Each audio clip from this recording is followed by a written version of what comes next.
Kalau kita melihat antara sektor yang menjadi tumpuan dan juga aktiviti yang berkaitan dengan industri pelancongan sebagai contoh ini dijangka terus aktif di sebalik peningkatan inflasi apabila negara beralih ke fasa peralihan endemik disokong oleh had minimum prosedur operasi standard SOP dan juga pembukaan semula sempadan antarabangsa dan juga menyokong lebih kurang 3.5 juta pekerjaan pada suku kedua tahun ini untuk Malaysia. Itu apa dikatakan oleh Affin Hwang Investment Bank dalam nota penyelidikannya yang mana melihat setakat tahun ini Malaysia telah menerima lebih 2 juta pelancong antarabangsa dan berkemungkinan mencapai sasaran baru 4.5 juta pelancong.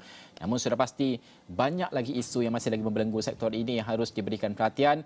Kita bawakan perbincangan pada jam ini bersama dengan Rohizam Mat Yusof, Champion Nexus Productivity Pelancongan TPN dan juga Presiden Digital Travel Technology Association of Malaysia, DITAM. Terima kasih kerana bersama dengan kami, Encik Rizam. Pertama sekali, menurut Persatuan Hotel Malaysia, MAH ini selaraskan semula charge bilik kepada dolar Amerika.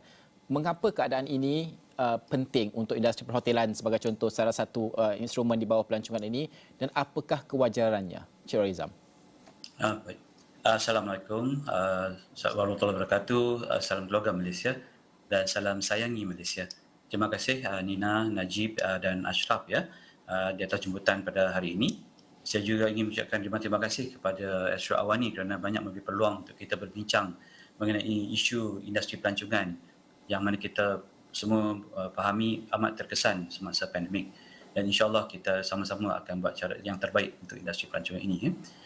Untuk perkara yang kita dibincangkan mengenai menyelaraskan kadar penginapan dalam US dollar ini, saya rasa kita perlu melihat daripada dua perspektif, iaitu daripada perspektif pelaburan dan impak kepada tarikan pelancong ke Malaysia. Selain daripada itu juga kita perlu memahami Akta Perdagangan Malaysia, Harta Kawalan Harga dan juga anti pencatutan ataupun profiteering.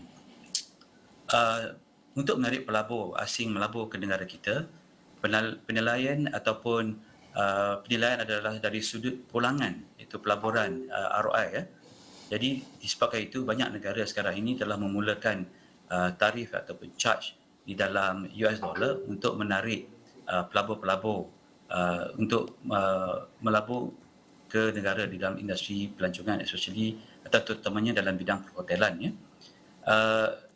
Selain daripada itu juga apabila kita mempunyai hotel-hotel yang jenama ataupun hotel ternama dan terkemuka, maka itu pun merupakan satu daya tarikan pelancong yang lebih bernilai tinggi. Tapi ramai pelancong luar yang datang ke negara kita ini selalu beranggapan bahawa produk-produk pelancongan kita ini adalah murah. Malaysia kaya dengan produk-produk pelancongan yang unik dan bertaraf dunia. Tetapi kita telah meletakkan taraf produk dan pelancongan di bawah paras yang sebenarnya.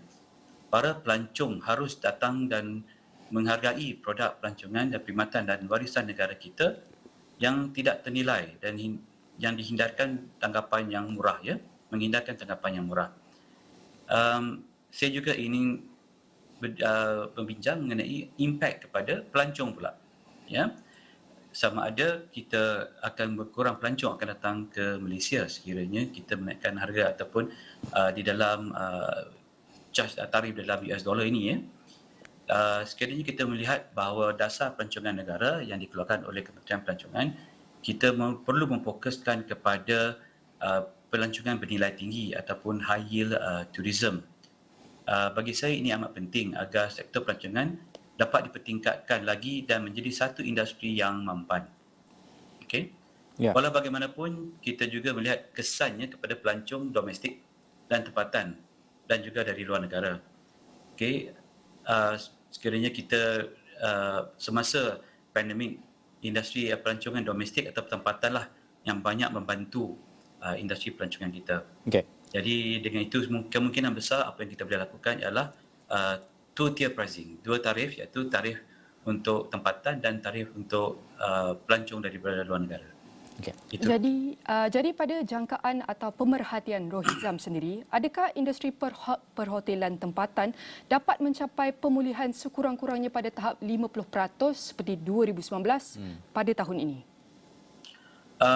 Seperti yang kita setelah pembukaan sempadan pada awalnya, Kementerian Pelancongan juga telah mensasarkan hanya 2 juta dan sekarang ini kita telah naik sehingga 4.5 juta dan sekiranya kita lihat semula di dalam ekonomi pelancongan dunia ya yang semakin rancak, saya insya-Allah dan pasti kita akan dapat pulangan semula sebanyak 50% ataupun lebih sikit ya.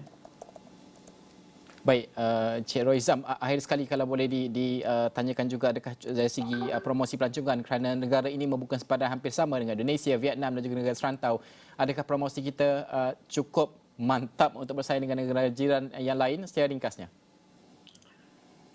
Promosi kita mungkin boleh diperbaiki kerana negara-negara lain amat agresif dan aktif, terutamanya seperti negara Thailand di mana mengeluarkan konsep-konsep pelancongan yang amat berbeza dan inovatif.